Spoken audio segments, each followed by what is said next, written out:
ಇವತ್ತು ಬೆಳಗ್ಗೆ ನಾನು ಮತ್ತೆ ಇವರು ಪುತ್ತೂರಿಗೆ ಹೊರಟಿದ್ದೇವೆ. ನಮಗೆ ಅಲ್ಲಿ ಒಂದು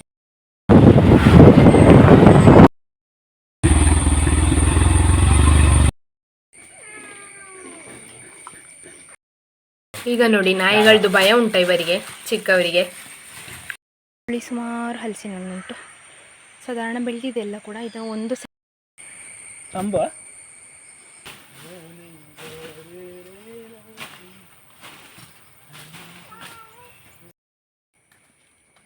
ನಮ್ಮ ಜೀವಕ್ಕೆ ಅಪಾಯ, ಅದಕ್ಕೋಸ್ಕರ ಅದಕ್ಕೆ ಇವತ್ತು ಅದು ಬೆಂಕಿ ಕೊಟ್ಟರೆ ಉಂಟಲ್ಲ, ಹೊಗೆಗೆ ಅದು ಓಡ್ತದೆ. ಅಪ್ಪನಿಗೆ ಸೇದಲಿಕ್ಕೆ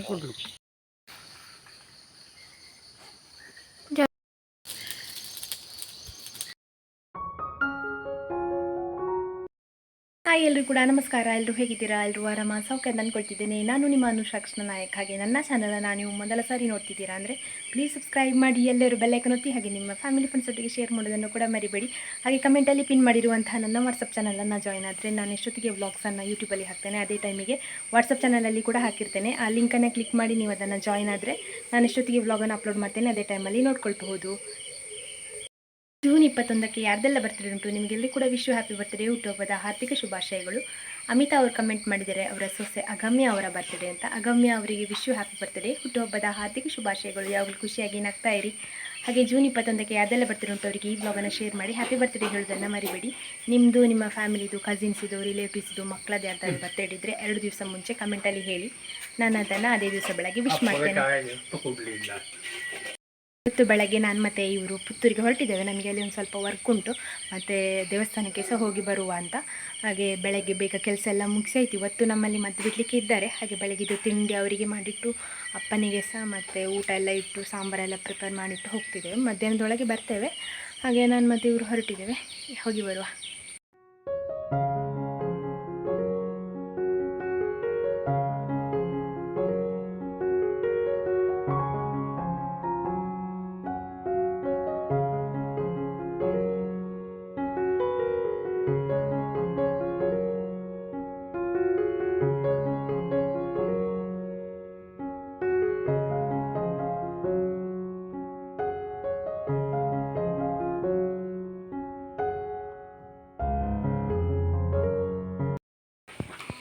ನಾವು ಮನೆ ತಲುಪಿದ್ವಿ ನೋಡಿ. ಇವಾಗ ನಮ್ಮನ್ನು ವೆಲ್ಕಮ್ ಮಾಡಲಿಕ್ಕೆ ಚೋಟು ಸಹ ಬರ್ತಾನೆ ಅಂತ. ಕುഞ്ഞി ಎಂತ ಮಾಡಿಡು ನೀನು ಜುಬ್ಬನಿ? ನಾವು ಮಧ್ಯಾಹ್ನ ಬಂದು ಊಟ ಮಾಡಿರಪ್ಪ, ಮನೆಗೆ ರೆಸ್ಟ್ ಮಾಡಿ ಚಹಾ ಕುಡಿತಿದ್ದೇವೆ. ಅವರೆಲ್ಲ ನೋಡಿ ಎಷ್ಟು ಜನ ಇದ್ದಾರೆ ಅಂತ.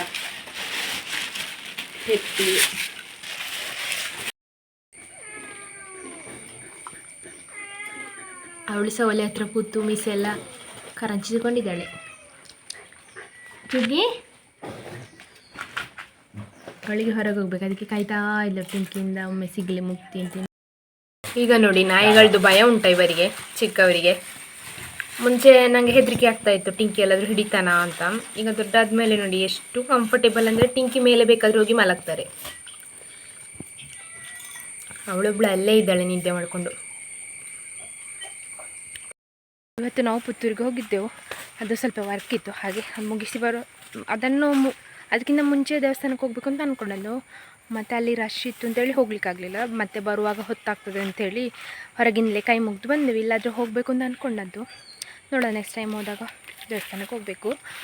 ಮನೆಗೆ ಒಂದು ಊಟ ಮಾಡಿ ಮಲಗಿದ್ದೆ. ನನಗೆ ಬೈಕಲ್ಲಿ ಹೋಗಿ ಬಂದರೆ ನಿದ್ದೆ ಬರ್ತದೆ, ಮತ್ತು ಸಾಕಾಗಿ ಹೋಗ್ತದೆ.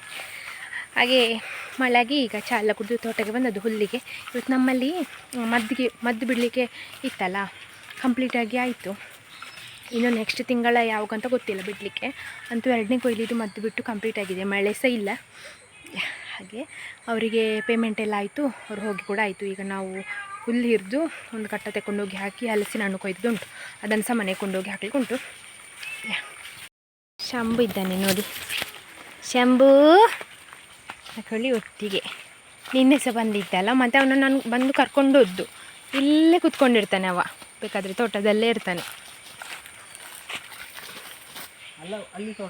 ಆಚೆ ಹಿರಿಲಿಕ್ಕಿಲ್ಲಂತೆ, ಇದರ ಸರ್ತಕ್ಕೆ ಆಚೆಗೆ ಹೋಗ್ಬೇಕಂತೆ. ಈ ಹಲಸಿನ ಮರದ ಸರ್ತಕ್ಕೆ ಇಲ್ಲಿಂದ ಹೀಗಾಗಿ ಹೋಗಬೇಕು. ಈಗ ಇಷ್ಟ ಆಗಿದೆ ಅಲ್ಲ, ಅಲ್ಲಿ ಬಾಕಿ ಉಂಟಲ್ಲ ಅದು ಹಿರಿಲಿಕ್ಕೆ.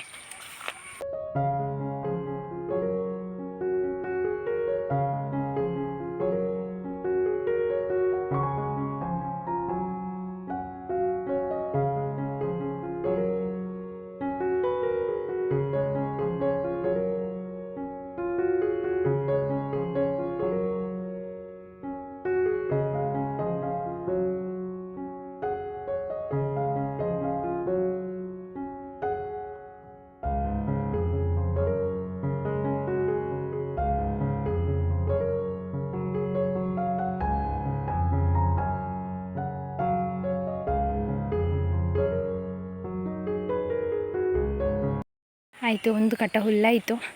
ಇನ್ನು ಇದನ್ನು ಕೊಂಡೋಗೋದು. ನಾವಿಲ್ಲಿ ಹೀಗೆ ಆಗಿ ಕ್ಲೀನ್ ಮಾಡಿದ್ವಿ, ಇನ್ನು ನಾಳೆಯಿಂದ ಸಹ ಹೀಗೆ ಕ್ಲೀನ್ ಮಾಡಬೇಕು.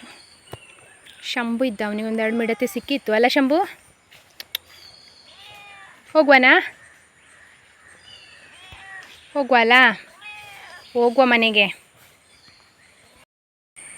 ಶಂಭು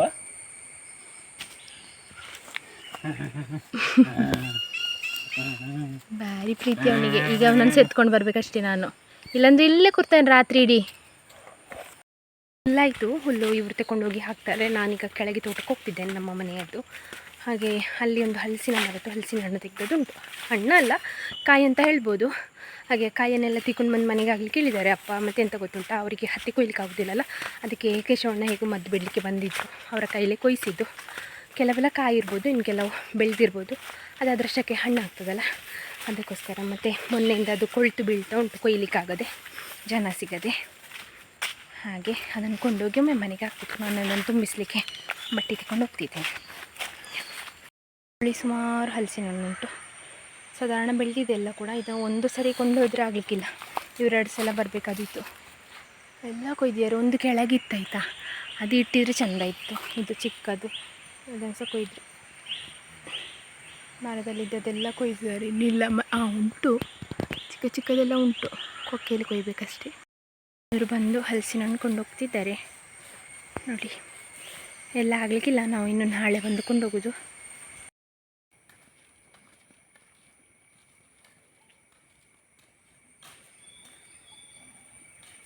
ನಮ್ಮ ಮನೆಯಲ್ಲಿ ತೆಂಗಿನಕಾಯಿ ತೆಗಿಲಿಕ್ಕೆ ಬಂದದ್ದು ನಿಮಗೆ ನೆನಪಿರ್ಬೋದು.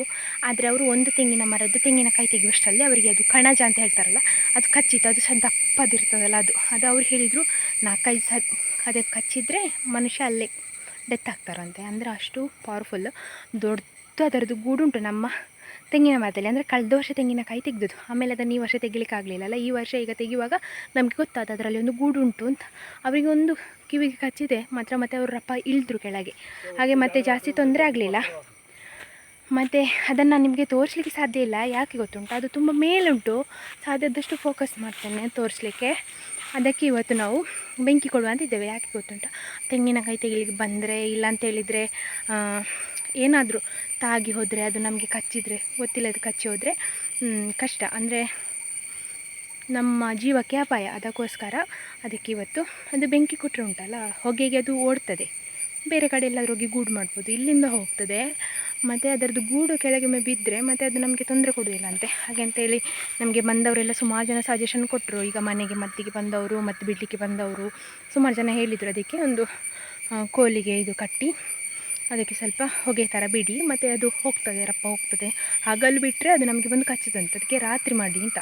ಹಾಗೆ ಇವತ್ತು ಅದಕ್ಕೆ ಕೊಡಬೇಕು ಅಂತ ಇದ್ದೇವೆ. ಅದು ಹೇಗೆ ಅಂತ ನಾನು ನಿಮಗೆ ಮತ್ತೆ ಹೇಳ್ತೇನೆ. ಈಗ ನನಗೆ ಹಗಲಲ್ಲಿ ಈಗ ನಿಮಗೆ ತೋರಿಸ್ಬೇಕಲ್ಲ ಅಂತ ಹೇಳಿ ಕರ್ಕೊಂಡು ಬಂದದ್ದು. ತೆಂಗಿನ ಮರದಲ್ಲಿ ಇರೋದಾಯ್ತಾ, ಅದು ನನಗೆ ನನ್ನ ಫೋನಲ್ಲಿ ಅಷ್ಟು ಫೋಕಸ್ ಆಗೋದಿಲ್ಲ. ಅದಕ್ಕೆ ನಮ್ಮ ತುಳುವಲ್ಲಿ ಪಿಳಿಕೂಡೋಳು ಅಂತ ಹೇಳ್ತಾರೆ ನೋಡಿ. ಅಲ್ಲಿ ಒಂದು ಗೂಡು ಕಾಣ್ತಾ ಉಂಟು, ಬಿಳಿ ಕಲರದು. ಅದರಲ್ಲಿ ಸುಮಾರಷ್ಟು ಇರ್ತದೆ. ಅದು ರಾತ್ರಿ ಆದರೆ ಒಂದೇ ಬಾಗಿಲಿಂದ ಹೊರಗೆ ಬರೋದಂತೆ. ಹಾಗೆ ಹಗಲಾದರೆ ಇಡೀ ಎಲ್ಲ ಕಡೆಯಿಂದ ಬಂದು ನಮಗೆ ಕಚ್ಚದಂತೆ. ಅದಕ್ಕೋಸ್ಕರ ರಾತ್ರಿ ಅದಕ್ಕೆ ಹೊಗೆ ಕೊಡಬೇಕು ಅಂತ ಇದ್ದೇವೆ. ಇನ್ನು ರಾತ್ರಿ ನಿಮಗೆ ತೋರಿಸ್ಲಿಕ್ಕೆ ಆಗೋದಿಲ್ಲಲ್ಲ, ಅದಕ್ಕೋಸ್ಕರ ಈಗ ಸಂಜೆ ಲಾಗ್ ಮಾಡಿದ್ದು. ಅಪ್ಪನಿಗೆ ಸೇದಲಿಕ್ಕೆ ನಾವೀಗ ಇಲ್ಲಿ ಬೆಂಕಿ ಕೊಡಲಿಕ್ಕೆ ಹೊರಟಿದ್ದೀವಿ ಆಯಿತಾ.